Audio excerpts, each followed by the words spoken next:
Good evening and welcome to Unfiltered live on a Saturday night. Plenty of things to get into, plenty of things to discuss, but quite a relaxed show tonight. We're going to talk about England's victory and, more to the point, Manchester United players that are featured in that, and our thoughts on them as individuals. Of course, Angel Gomez getting his debut as well, which was pretty special. I want to talk about our next 5 fixtures because a week today we play Southampton away, and then we've got 4 other ones after that. And you look at that kind of patch, you'd expect us to start, gaining some momentum from that. Ugarte ready to go, or is he? Is the manager lying? Because he's starting games for Uruguay and he's playing a lot of minutes, but apparently Ten Hag saying he ain't ready yet. So we'll discuss that dynamic. There's a little bit of an update on Leny Yoro, and something I want to talk about towards the end, but that's more kind of less United based, I would probably say. How are we doing on this fine Saturday night, gentlemen?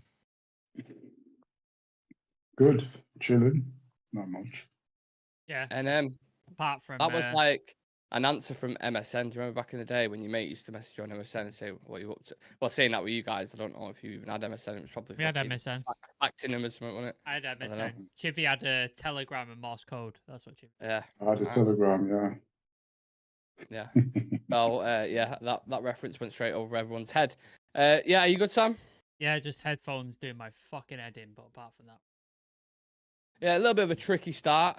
Not what England have had. England have just finished the game against Ireland, I believe, winning 2-0. Kobbie Mainoo, Harry Maguire, and former United player Angel Gomez. How nice is it, Chivy, to see in makers? I know you didn't watch the game, but someone, when you look at the story that they've had, not quite make it at United, and then to make his debut for England, is that a bit of a shock that he's made his debut for you? Yeah, he had. To be fair, he came out of nowhere. Like, I didn't even think he was being considered at all. And yeah, he gets called in. Yeah, I didn't watch the game. I was watching Nigeria play Benin Republic. We won 3-0. Against who? Republic of Benin. It's like a smaller African country. Never heard. Next to us. Yeah, Benin. Yeah, well, yeah. So we scored former England international. Well, Ademola Lookman, he played for the under-21s, but never got called up. Yeah. So he scored 2. Osimhen got 1. We won 3-0. No, but I didn't watch England's game. But it's good to hear that he's because he was like highly rated, wasn't he? Mm-hmm. Angel Gomez, like really highly rated. But I think it was just like his size was kind of like an issue because he's like tiny. And it was he plays one of those positions where it's really difficult to come through at United. Like if you're not, outstanding in that number 10 role, it's going to be really, really difficult for you to push over some people. And part of it is that. Part of it is, I don't know, maybe they just thought he wasn't just going to get to that standard. But it's good to see him come through, man. Really, really good to see, because he had like a bad injury, didn't he, at some point? Mm-hmm. I think so. Yeah. We spoke about it last night, Sam, on when we was on BBC Manchester Radio. Is it BBC Radio Manchester? Radio Manchester, yeah. Yeah, BBC Radio Manchester. And we was talking about Kobbie Mainoo and Angel Gomez, and Kobbie again in the midfield. Let me just read out some stats for you. So by numbers, 92% pass accuracy, 86 total touches, 6 passes into the final third, 5 ball recoveries, 3 attempted take-ons, 2 successful take-ons, and 2 clearances for Mainoo. He was dominating in that midfield, I have to admit. Him and Declan Rice together look really, really good. So do you ever see it as like these guys can bring back the form they show at international level, or do you think it's basically just 2 separate entities? It's a different system, isn't it? It's a different system when you come to play for England than when he comes to play for United. Like United, it's chaos, open-ended. There's not much of Chivy's favourite word, control. England is probably too far the other way. Under Southgate, it was too much trying to control things rather than using the talents that you've got to kill games off and destroy teams. He always played it safe. Obviously, there's a new manager now, this Lee Carsley. Don't know much about him. And no offense to the opposition, I'm sure Brian's in the chat and obviously Adam on the channel, but Ireland are just not a team.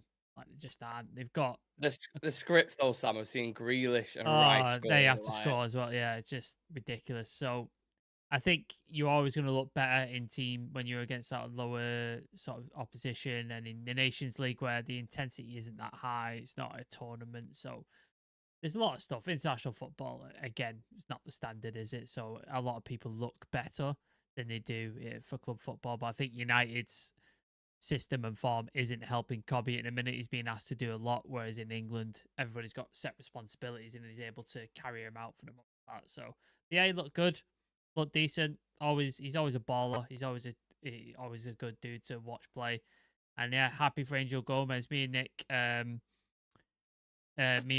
Nick talked about the on BBC Radio Manchester. Me and Chivy have gone back in the day talk about Angel Gomez, how much me and him were excited for him to be part of United, and it just never happened. And people said about his physicality and stuff. He went to Turkey, and I was like, well, that's his career kind of going down the pan. Yeah, he went. Portugal, he went, didn't he might have gone Portugal. I'm sure he went to Turkey as well. I'm sure. Didn't he go on loan to Besiktas or something? I'm sure. It does. It sounds familiar. Yeah. It sounds familiar. But I do know he went to Bovista in Portugal. Yeah. And then I think he ended up at Lille or something. Yeah, and then now he's renaissance in his career, doing well for Lille. Looks like he's probably going to leave on a free next summer, as he's not signing a new deal. Maybe he returns to United. You never know. He is tiny though, isn't he? That was the worry. That was the worry that when he was breaking through, he clearly had the ability on the ball. He had great passing ability, he could score goals, but his physicality, because he's such a small guy, they were worried about him in the Premier League, and I think that's why he ended up leaving in the end of it. But supremely talented player. I really thought he was going to be something, but just didn't happen for United. 5'4" he is, Angel Gomez. That is. You have to be Lionel Messi, don't you? If you're going to be that small, you have to be Lionel Messi on the ball. I think of, like, how can you get away with that? I look at players like Messi, you just mentioned, Iniesta, more in kind of Angel Gomez's position. He was quite slight, didn't have a lot on him, but obviously because of his technical ability, he was superior in the game. Going to the back line, Chivy, Harry Maguire's an interesting conversation, isn't it? Because with Southgate, we saw a lot of favouritism, didn't we? He would consistently play in that back line, but you look at the centre-backs that are coming through at England at the minute, Branthwaite, Gueye looks, phenomenal in that position. You've got John Stones as well. Do you see him kind of being maybe, what's the word I'm looking for? Not leaked out. Phased out, thank you very much. That's the phased out. For. Yeah, do you see that? And then in which case, confidence lost for United, or will he still get minutes for United? I don't think so. I think it's more like natural progression. Like if with more competition coming in for the position, it's just natural. There's no point keeping him there when you've got other centre backs coming through. Germany did it with Mats Hummels. I remember when they started phasing him out, when you had players like Niklas Süle coming through, a few other, even Marcus Ginter at some point. Yeah. Like they were trying different options all the time, even though most of them were in like long term. Like Süle was there for like a year and a half, and then he got fat, and then Marcus Ginter and everything, and then at the end, I think they kind of went back to Hummels at some point before. So I think Maguire will be there and thereabouts. But then it's England. I mean, there's so much depth, like in all positions. Yep. So if you're not performing, and I think also club form then influences the manager to pick you for the national team. Now, if you have other players like Lewis Dunk, you have players like Branthwaite, like you mentioned, if players are performing well in their clubs, you really can't get mad at them. Mad at the managers for picking them over Maguire, who's not very consistent. He's decent, he can definitely come in and do a job, and especially at international level where players can actually perform a lot better than they do for the clubs because it's less competitive, if that makes any sense. Yeah. So it's one of them ones where it's competition, and you really can't blame anyone. There's so many players coming through that you just have to try them. I have to admit, actually, because I watched the game, I didn't want to, but because I've been deprived of football for only 5 days, but feels like 5 weeks, I just wanted to watch something and see how they was playing and, how different it was, basically. Just curiosity to see how different it was. And to be honest, the way they was moving the ball about, I know Ireland weren't particularly great, but in terms of their ranking, it's very similar to our group in the Euros. So the way he was moving it about, breaking lines, the overloads in certain areas, like Trent was dropping into midfield with Mainu, and then Rice looked really, really good, really fluid, and nice attacking football. Was Lee Carsley a former player? Yeah. His name sounds so familiar.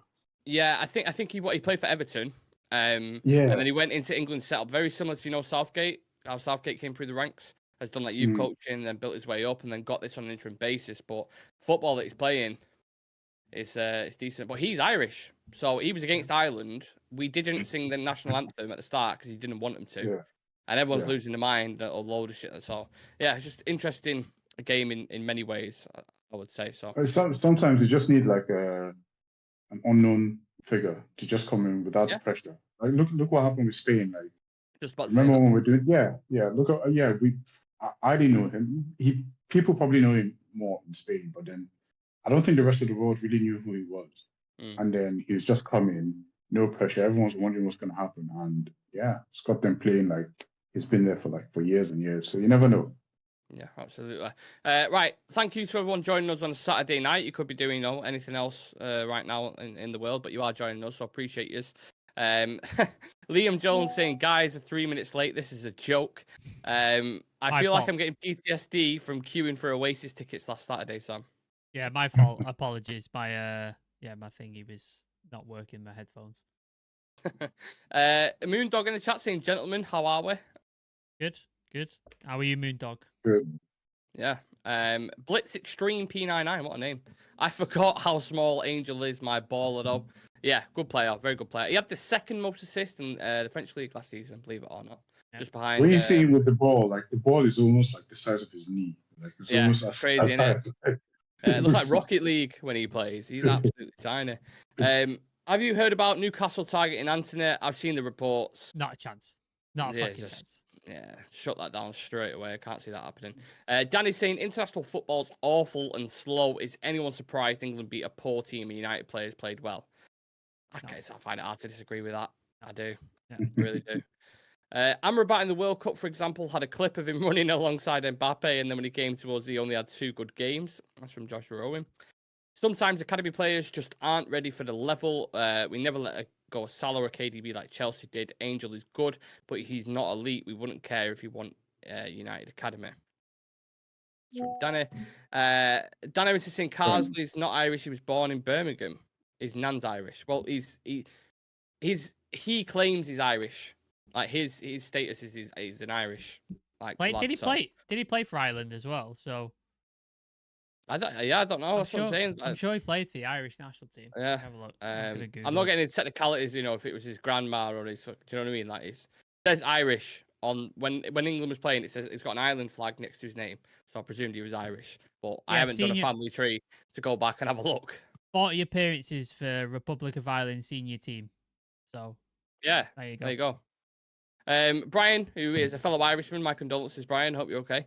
Saying, told you we were shitting it. England should have won that by 5 or 6 goals. Never had to even try. Jonathan saying, remember the goal Angel scored against Spurs? Brilliant. I actually can't remember that goal. I don't know. I'll have to Google that one. I don't remember that one. No idea. Now, let's move on slightly from international football because no one wants to do a 45-minute podcast on England. I'm sure the viewers would probably agree with that. In a week's time, so less than a week's time actually, because we're the early kickoff. We play Southampton at 12:30. We've got Barnsley at home, Crystal Palace away, FC20 in the Europa League, and then Spurs at home. What do you think about that run of fixtures? Do you fancy our chances, or do you think it's going to be another sticky patch for us heading into this? I mean, it's always hard to kind of, every time you end on a loss, especially, you end on a loss and you go on international break, it's all negative throughout, right? Yep. So it's really hard to kind of, obviously the tone, the way you see it negatively, but I still want to have some sort of belief that we can actually turn it around. Because, I mean, let's be fair, like 3 games in. And by the way, for anyone just watching this, like I was number 1 Ten Hag out. So So I'm not just, drinking the Kool-Aid. But I'm just saying, I think, you give a manager, look at Antonio Conte at Chelsea. He had the first 3-4 horrible games, gets beaten by Arsenal 3-0, and then they won the league. He changed something, went to the back 3, and then they went on to win the league. So anything can happen. However, with Southampton, I think we can. With Southampton and Palace, I think the onus is on us now. We really, really have to put performance in. If I don't see anything from those 2 games, then I'm done. Then I know where I'm headed to. But if we cannot rise to that occasion, then we're in big trouble. How do I see it playing out? I think we'll get a result in both games. I honestly do. They've had a lot of time to think. It's not just on Erik ten Hag now. We've got, I mean, if him, Ruud van Nistelrooy, and René Hake, you have to at least imagine that they would have some sort of solution to this. So I'm willing to give them a couple more games and see how it goes, to be honest, before I start effing and blinding. But, let's see how it goes. It takes a lot for you to be effing and jeffing online, though, doesn't it? To be fair, you are quite a cool character, so that's when I know shit's going tits up. If Chivy's like screaming and going mad and passionate, then yeah, I know we fucked up somewhere along the line. In terms of them fixtures, Sam, where are the potential banana skins for you? Do you think? I mean, considering how we played against Palace twice last year, that's the big one, isn't it? Like Palace away. Yeah, Palace could definitely whoop us. Like one of the worst performances I've ever seen United have. It was at Palace last year. Like I thought Ten Hag was done. Like, after that performance, I was like, "There's no way he's coming back. He cannot return from this. Like this was abysmal." And here we are. We're still here. So there you go. I think if you're not getting anything from Southampton, I don't know. I don't know what to say. I don't know what to say. I don't know what to say. If you can't get anything from Southampton, then I'm lost. Like they've not got one win. I don't even know if they've scored a goal. No, like Southampton. you have. I think they scored against Newcastle. I think. Yeah, they have. And Newcastle beat them a man down. Like Newcastle got a red card. I still beat them. So you have to beat them. Like that has to happen. So the Palace one's the one I look at is that could be tricky, man. That could be definitely a tricky game because they've beaten us twice. Yes, they have lost some important players. Obviously, Elise's gone. Anderson, the defender, I believe, went. Gahey's still there. Eze's still there. So they still have some decent players. And I like Glasner. I think he's a really good manager. And he got playing really well towards the end of last season. So that's probably the trickiest one. But like Chivy said, if you can get those 2 wins under your belt, I think that stands you in good stead for the next couple of games. But if you fail at those, I don't know if there's going to be a lot of United fans backing him. Yeah. I don't know if I was a player or like in that sort of situation, like if I lost against a team like twice, like I'd be itching, right, for revenge sort of thing. And I don't want to see it as us against Palace, like, yeah, we lost 4-0 then, but then I would like to think that would be added motivation for the players. So the season before last, didn't we lose home and away to Aston Villa? No, we beat him Boxing Day. We beat him at home. Not last season. No, the one before. Not last season. The one before. Yeah, we had like a really bad game. We beat him in 4-2 in the cup, but then I think we did lose to him in the league. In the league, like we had a really, really bad game at Villa Park. I think we lost 3-1. Like, yeah, we went on that run with Ten Hag when we were winning. After City, we started winning games, and then when I lost there. So I think, but then last season we went there and we made things right. I'm hoping to see the same thing against Palace tomorrow, next week. There's a couple of interesting fixtures in there for me personally, because I think even though, look, Barnsley at home isn't interesting just as a, just looking at it from the outside, it isn't. We have to be honest with it. But I think for fringe players and for players who haven't had opportunities to get minutes, your Anthony's and these kind of guys, and Collier maybe coming into the midfield, there's been a lot of praise for him recently. I think that'll be good to see because I want to see these players pushing for an opportunity to get into the squad. You've got players coming out from fitness as well. Maybe they'll use them games as 20, 30 minutes for Shaw, for a Højlund. Like that's why I'm interested in them. But the last fixture, Spurs at home, is the test where I'm like, okay, because Spurs have been conceding a lot of goals. And they play with a high line. They're very risky, and we're also very risky. So I can see that instantly being like a 3-3 or a 4 or just a crazy game. So that's one I'm definitely keeping an eye on. But I agree with both the points that he's made there. You need to start winning. You need to win that game against Southampton and Barnsley and Palace. Otherwise, I think Ten Hag's going to be in the mud a little bit. But of course, we can only do this, like I said, with the players that are coming back. Højlund, Shaw, Ugarte is someone I wanted to discuss, Sam. simply because he played, I think it was 77 minutes for Uruguay last night. Yeah. But Ten Hag's coming out in the press conferences and saying that he's not ready to start games. It could take weeks, even months. So is that a little bit weird for you? Maybe a little bit. He did look knackered, to be fair to him, towards the end of the game. So he's got a bit of ring rust, as it were. Like, he's not played regular games for a while. He sat out the first 2 PSG games, didn't he? He didn't play the first 2. So it's been a while. So I understand maybe what Ten Hag's thinking and saying. I think it might be a bit of also like taking the pressure off him, because a lot of people with the performances that Casemiro's put in and United put in, people are expecting Ugarte to come in and just like solve every issue, which is not like we know this on the channel, and most smart people in the chat who are very smart people know this as well. But there's a lot of people, fans online and stuff like that, who are just gonna like, why is he not playing Ugarte? What he needs to fix this. This needs to be sorted. And when he comes in and he doesn't have an absolute 9, 10 out of 10 performance, people are like, we've wasted money. Is this shit? And it's just not helpful to the team or to the player or to the system or anything like that. So I think he's trying to take the pressure off of that and trying to take sort of focus away from him. So when he does start, people are like, oh, he's starting, or he comes off the bench, or he can be fed in slowly. I think that's why he said it. I think he probably could play 90 minutes against Southampton. He probably could. But I think that's why Ten Hag has said that, rather than him being a liar, for example. It must be hard as a manager, though, Civir, because you're looking at like the way it all went down with Casemiro against Liverpool. You've got a new signing coming in. You've watched him play nearly 90 minutes. Would you not have that urge to kind of be like, just start him and then take him off after 70? Or would you go for a more methodical kind of minute by minute, step by step patience approach? I think I know the answer to that one, but I'll ask it anyway. Well, what do you think the answer is? Patience, methodical, step by step. Is that right? Yeah, I mean, yeah. I think so. I think I'd rather bring him into a game, like if we're leading, or bring him in, because it'll be way too much pressure, right? And we've lost. He has to. He's a manager, and he has to manage Casemiro as well. Now, what he does with Casemiro now is really, really important, because you have a player who is, towards the end of that game or before he got taken off, the crowd was getting on his back. It looked like his, confidence kind of going. You can't let his confidence go.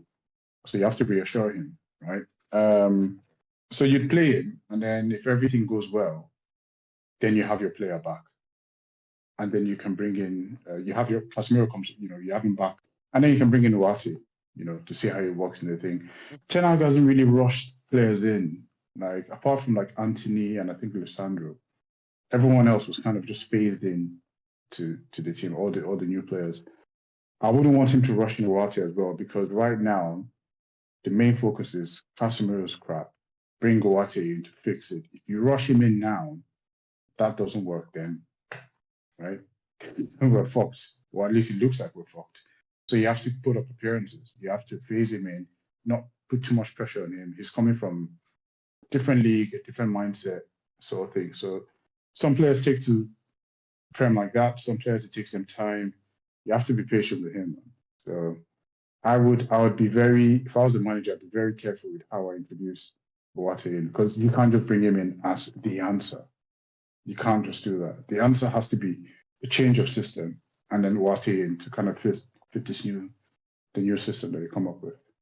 I mean, we did drop a video this afternoon for members specifically. We've got 2 days early access on this about Ugarte being under pressure and actually a lot of pressure, really, because a lot of people are like crying out for this midfielder to come in, and it might not work out in a sense that he comes in and everything's perfect and fine and dandy and rosy. I know we're all kind of under the impression of that as a collective, but there are fans out there that think he's going to come in and boom, problem solved, lads. It's everything. Yeah, and what's crazy about that is like we're a lot of fans, like a lot of us haven't watched 5 games for PSG with Ugarte playing. Like we've all seen the comps. We hear what people say about him. We really don't know what this guy is about, unless obviously like you've done your research, so you know. But I'm just talking like from the general sense of things. Like most fans, including myself, don't really know what we're expecting. We've heard a lot about him. We've seen the comps, and I've seen him once or twice at Sporting. So I never saw him at PSG. So if everyone is kind of expecting this sort of Kante guy to come in and just fix it, like, you're gonna come in and say, "Oh, he's human as well." He gives away the ball. Well, I'm not saying that's what he does. I'm just saying, hypothetically, if he gives away the ball and then people start moaning and then the memes start coming out, and it's one of them ones where you just have to be careful with your expectations. I'm going to throw you something, Sam, from Jonathan, a comment saying if Ugarte starts, I think he'll only manage 45, 60 minutes max. Would you agree with that? Yeah. Well, he did 80, nearly 80 minutes for Uruguay, so I could see him doing a bit more. Especially if he gets another game. Uruguay got another game, I imagine. There's normally 2 games in international breaks. I imagine he'll get another game under his belt. So then with a bit of training, because I imagine he's barely trained at United. Maybe he's had 1 training session, but I imagine not that much. So I think he could probably do 70 to 80 minutes at United, but do you want to risk that, like being absolutely knackered him out? Or like Chivy said, you stick with the sort of thing and maybe change things tactically, so you're not so open in the midfield, and then bring him on if we're 1-2-0 up or something, so he gets a bit of an easier ride of it.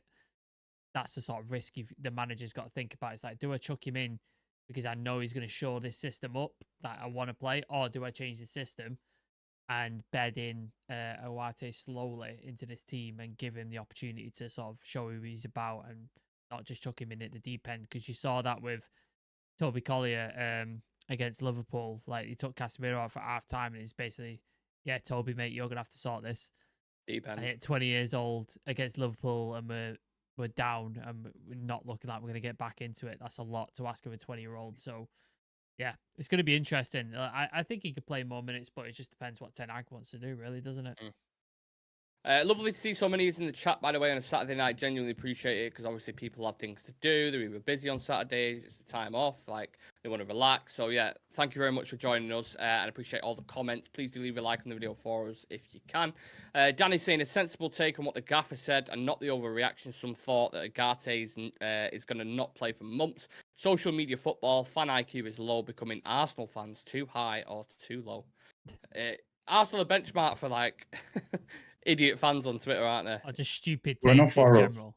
Yeah. Our fan base isn't far off recently. Like this, yeah. I remember that the Arsenal one, and they were saying they were going to win the quad at one point. I mean, that was like delusion to the highest level. That's just high. Like I think Robbie knows what he's doing with him on the channel with Ty. He knows the traction, the engagement. Oh yeah, him. Yeah. Yeah, he knows what he's doing with that. One of my favorite moments on that, right? Sorry to go off on a bit of a tangent, but yeah, go on. They're doing a live show. It's Flex KG. I know the one. Yeah, and a super chat comes in, and Flex reads out the first part, and he goes, "This guy says, nice headphones, Ty. Where'd you get them from?" And then Ty goes on to say, "Oh, actually, I got them from here, blah, blah, blah." And then he reads out the second part and he goes, "Not really, you idiot. They're fucking horrendous. Get rid of him." And it's just like, there's so many people trying to trigger this guy. I actually feel sorry for him. Like, fucking hell. They've set a bad name for like fan channels, haven't they? Because they've obviously they've got success because they're the biggest fan channel for Arsenal. But they've set a benchmark of like, oh, be reactionary, be over the top, be ridiculous, and you'll be successful because they've done it. United Stand do it. There's a lot of channels out there that do, and they get success because it's based on reactionary, emotional, over the top takes, which is, again, not representative of most fans. However, because they're so popular and so ingrained in, like Chivy says, social media, that's what most people see those fans are as. Like, that's what they see as United fans like, or Arsenal fans are like. To be fair to them, I don't think that's how they intended it to be, because I remember the first time I saw them, it was Claude, rest in peace, the guy who passed away, and this was like ages ago. Like, and I didn't even know what it was. I was just watching some guy talking about a game that he just watched, and it was just like, talking, they're just, and he had a suit on. I remember this. He had like a suit jacket. He looked kind of responsible then, and I think from there it kind of just grew. But I'm just trying to be fair to them. I don't think that's how they intended to start. Obviously, you see what works for you, and you capitalize on it. This space at the minute has become slightly saturated with those kind of people though, and those kind of takes. I mean, I read the other day that Talksport starting a United fan channel, apparently, and I was like, oh well, you can already see which way that's going, can't you? You can't blame them. No, I know why they're doing it. Yeah. That's what I'm saying. Yeah, stakeholders to answer to, but I just it's becoming so saturated, and I'd rather it be saturated with purity and honesty and authentic stuff. But we don't control that kind of thing, do we? So anyway, let's go back. I want to discuss Leny Yoro, lads. There's a little bit of an update on him. He's walking without crutches currently after his rehabilitation from his foot injury. Taking a positive step in his return to action. The centre-back has been in the gym at Carrington as he works with United's physio team to prepare himself to full fitness. What was the excitement levels at, Sam, before obviously this injury? Because I know obviously a big fee, highly touted. A lot of teams were interested in him, and they tried to tell that he wasn't. Liverpool fans and such. Yeah, exactly. But I know it's a very small sample size, so let me emphasise that I know it is. But he looked good, didn't he? He looked comfortable. What is his role? How can you see that when eventually he does come back, do you think? I think me and Chivy spoke about this, didn't we? Like, originally, before De Ligt came in, you're thinking he's just going to be chucked into this first team here with Leacher. Like, that's how it's going to be. But with De Ligt coming in, you think maybe we're going to be able to actually give him time to bed into the team, bed into England, the Premier League, all that sort of stuff. You're going to have to, you get to give him time now because of this injury. Because nobody's going to expect him to start game in, game out now. Because we've got De Ligt, we've got Maguire, we've even got Lindelof if you want to play him. You've got people who can fill in there, so you don't have to just chuck him in and expect this talent to just immediately hit the ground running. Because while he was highly touted and Madrid were interested, and if Madrid are interested in a young player, that normally bodes well because their hit rate's quite good. You can't just expect him to come in and just look like prime Rio or prime Varane in his best. Like, you can't, like, it's just not realistic. Now he may come in and just look absolutely fantastic, like, which would be great for United, but you've got to give young players time, man. Garnacho, you saw the burnout on the right hand side last season because he played so many games. He just started dying off. Kobbie Mainoo, you starting to see this season when he plays United, he's getting knackered, man, and he's tiring out. We've done it with so many players. Elanga did it with Rashford breaking his back and just playing him into the ground. Like, you need to give people time, and that's why squad depth's so important. You've got options to rotate out. You can bring young players out and be like, all right, you played 3 games. Let's give you a rest. Let's chill you out for a minute. We're against Barnsley. Don't really need you for this. We'll bring in a fringe player, like playing Maguire or somebody like that. And I think that's what's really positive about this injury, that he's going to get time and the focus is not going to be on him. So I'm really excited to see what he comes back like. Hopefully his injury is fully healed and we don't rush him back because we've got cover. But I'm really, really excited for him because that one game preseason, he looked tight.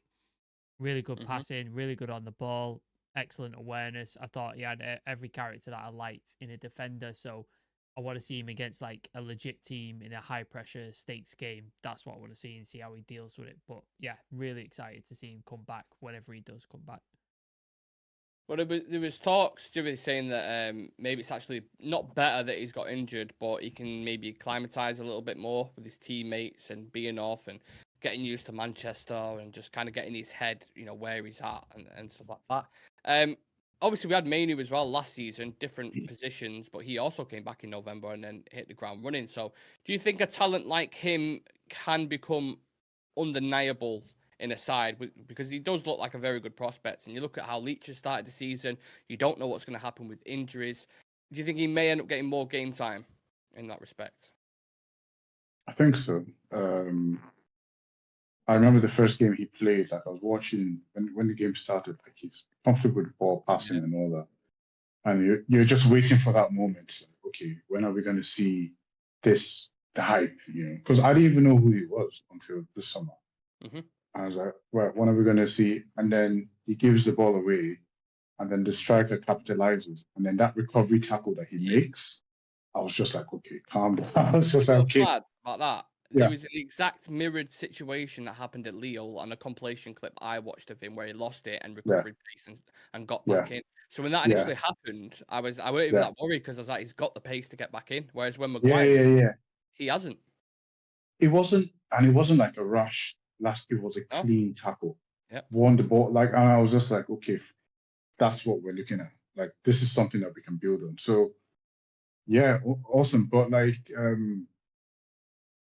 him coming into the team, I think it's never nice that when players get injuries, but I think it's kind of worked in his favor just a little bit because it kind of takes the pressure off. I mean, imagine if it was in the squad when we lost to Liverpool and when we lost to Brighton. People would have been adding up all how much by now people would have been saying, "Oh, we paid 80 million." Like every time a player plays bad, they add a couple of million on his transfer Extra fee. 10 extra 10 million extra. Yeah. So and then all the pressure, and he's 18. So I think it will work in our favor if he kind of just comes in seamlessly without any too much fanfare or none of that. He doesn't have to face the initial gunfire. Similar thing to Kobe, and if he has the same temperament that Kobe has, because Kobe just came back in and it was just like, yeah, I never left. I've been here the whole time. And he just came in and just acclimatized and kicked on from there. So, you can really hope the same from Yoro. If everything that people say about him is supposed to be true, then I think we have something special. I believe so.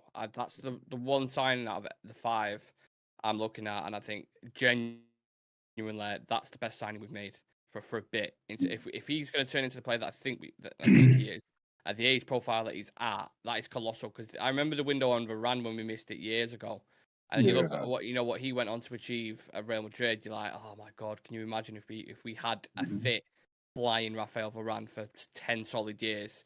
You just save so much on recruitment. Like you've got a solid option there. It just makes sense all around. So really excited about that. Right, back into the comments. Punch Paint saying, don't want to reward a bad performance, but I think Casemiro needs a bounce back game, so I'm not in any rush to start Ugarte if Casemiro can find his form against easier competition. Richard's also joining us in the chat. Nice to see you, Richard. I hope you're fully recovered from COVID now, so all the best to you. He's saying, I'm still confident we will qualify for the European Cup plus win the Europa League. Danny's saying, Yoro injured is almost a gift. Pressure off and can see him easing with delay instead of expecting him to start 40 games a year. Simon saying, completely off the point. I've just seen an amazing quotation from someone who apparently heard it from Fergie. On that note, I have one of my own improvised adapt and overcome. Don't know what that means, but thank you for your input. Isn't that Bear Grylls improvise, adapt, overcome? Isn't that? I don't watch him. I have no idea. I think it is. Tanag out went quiet, and it's really cool. That's from Randy. Charlie Mama saying it would be a mistake to start Ugarte. He would have trained only once with the team. It'd be madness to put him into the team when he's not trained. It's more, I'd say rather than fitness, it's more rhythm in it and being used to the midfielders, and the system alongside you, especially our system. Because it's not like he's going into, Spain's system or cities where what the crack is. It's, right, are you ready for this whirlwind? We're going to push you out into this tornado. Are you going to be able to, balance yourself? Yeah. That's what it is. So, yeah, it's a great point, that. 100% Chivy wants these young guns to come in without any pressure. Yeah, absolutely. Appreciate all them comments. Thank you very much. Just the last thing I wanted to touch on. I thought this was quite funny. Quite interesting. But do you remember the Jose Mourinho press conference, lads, when he talks about, he says, how they play, where they play, if they play. Do you remember it? When he's talking about heritage and City's players, he says, like, De Bruyne, Sterling, and then he talks about the players that he inherited, and he's talking how they play, if they play. I saw a couple of things last night which kind of it bounced that quote in my brain instantly. And you look at the players that have moved on. So Sam, I'll go to you on this. Former Manchester United striker Martial is expected to join Flamengo, big wage cut, right? Rafael Varane, Como, big wage cut, injured also, first 20 minutes. Also injured, out for the season. David De Gea, Fiorentina, huge wage cut. Donny to Girona, huge wage cut. Yep. So when people talk about, obviously Arne Slot, you look at the situation there at the moment, look at the squad he's inherited. It's apples and oranges in it in terms of, because we've had this 2-year stint every time. I'm not speaking about Tanag specifically because it's third season now. But when you mention players like that, it kind of struck a bit of a chord with me. I don't know about you, but I was like, yeah, it's an obvious issue in it. Yeah, and we've still got... What's the point? I don't fully get your point. Are you saying that they're going to their level? No. So I'm saying when a manager comes in, like Arne Slot at Liverpool, he's come in. he's inherited a team where they're all still prime winners. You know, you've got Van Dijk in his prime, you've got Trent in his prime. When manager like Ten Hag comes in, or, you know, he's still got De Gea there, he's still got Varane there, he's got Martial there, he's got these kind of guys who are not nowhere near it. And this is because of players that have been signed under managers. So there's been a chopping and changing consistently, and which has led to this point now. And you're seeing players, and it relates back to Mourinho's quote: how they play, where they play, if they play. All these players that have left recently, what have they gone on and done? Nothing. Well, there's context. I think there's context in that. I get what you're saying, but I don't think it's like a blanket application, because Varane will still be playing if he wasn't injured a lot. And then Anthony Martial, we all know how good he is. Just the injuries that have affected him. When you have players like, I think players like De Gea, he's kind of, we all know the quality that he possesses in terms of like stopping and things like that. I think that if you had a fit Varane leave Manchester United and maybe go to, I don't know, Sevilla, like he can still offer a lot. But I do get what you're saying. Like, Slot inherited a really good team and stuff like that. But I think sometimes there's context to it. And B, we just, if you have players that you don't utilize properly, obviously their value goes down. Someone like Donny van de Beek. I don't think Donny is a crap player. I just think he didn't fit in well with us. And him not being able to play consistently then reduced his value, now dropped his value. And then you lose confidence as a player. You know, things, different things sort of happen. But I don't think it's because the players aren't up to that standard. I mean, Varane just was at the World Cup final like a year ago or 2 years ago when we played the World Cup. I don't know when that was with France. So sometimes it's just context. But I do get what you're saying. I get your point. Recruitment has to come into it though, Sam, in terms of like when you're identifying a player. Varane's a fantastic player, but the guys who signed him, were they looking at the injury records? Did you do the due diligence for those kind of things?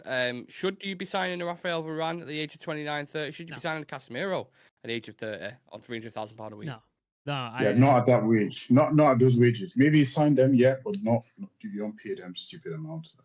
Like you Sorry. It's all right. You look at like the recruitment over the last couple of years, it's just littered with overaged, overpriced, over wage paid players. Like it's just littered with them.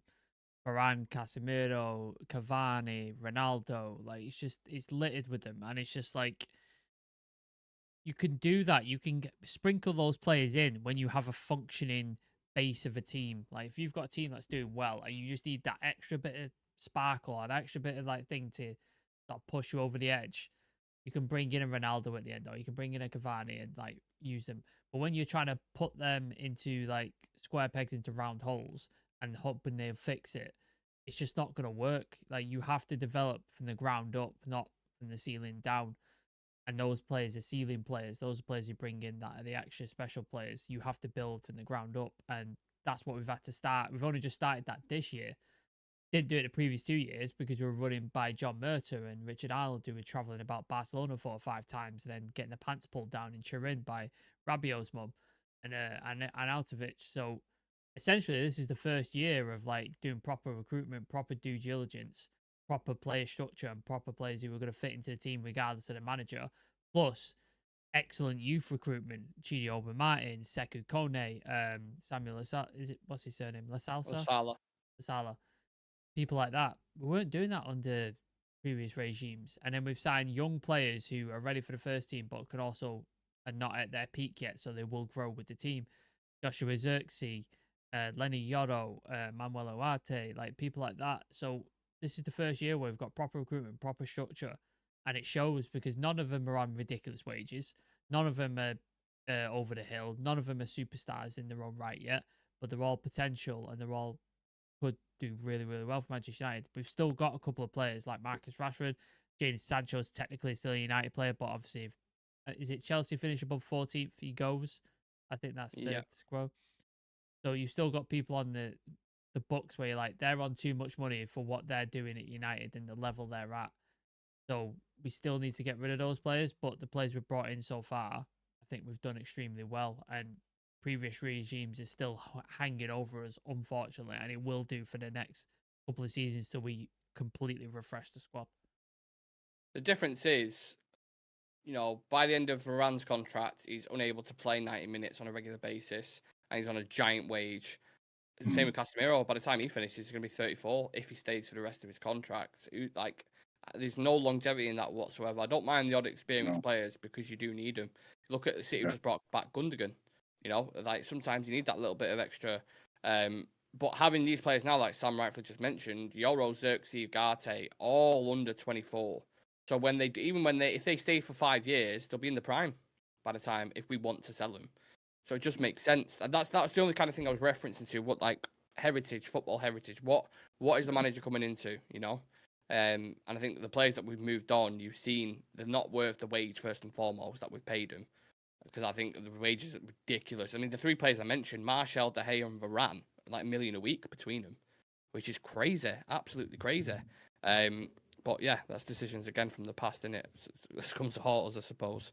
I don't know. I think that's a good place to leave it, lads. Unless you want anything else you wanted to add on to this Saturday night show, or anything you wanted to extend. I think De Gea, for his performances, kind of earned his, probably not the last season, but he kind of earned his wage, because there was a time that De Gea, we can't forget when he held us up for like two seasons. The highest paid goalkeeper in the world, £375,000 a week. But he earned it, man.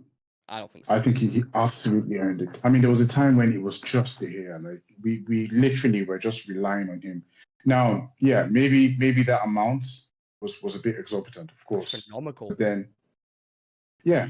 But we're Man United. That's we do stupid things. That's what we do. But then I think to be fair, like he earned that sort of wage, because I just can't forget those 2 or 3 seasons where it was literally just.